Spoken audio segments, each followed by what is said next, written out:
Between that light pole and this raised planter bed, I'm putting a twice ice vending machine. It's a 24-hour a day, 7 days a week, self-sufficient ice machine.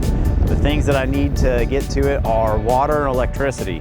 But water, obviously you can see the distance, was not going to be the easy part. He needs a dedicated water line for that ice machine. So we are installing a 3/4 inch direct tap, and we're going to be running a water line boring underneath the parking lot. Today you're going to see us use the Reed direct tapping machine.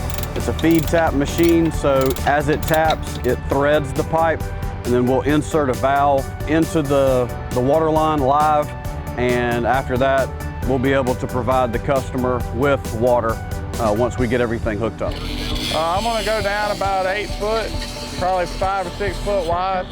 We're getting ready to make a 3/4 inch direct tap into this water main. We've cleaned the water main off really well.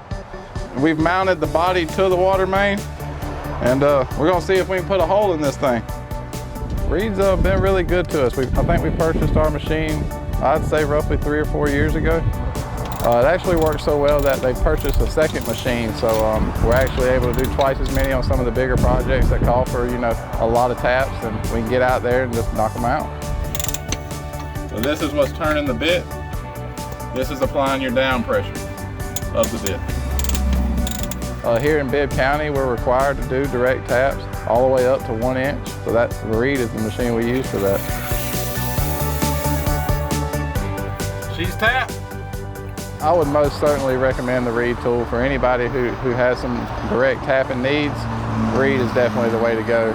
And we just trust the brand, make a good product, and have always had good success with it.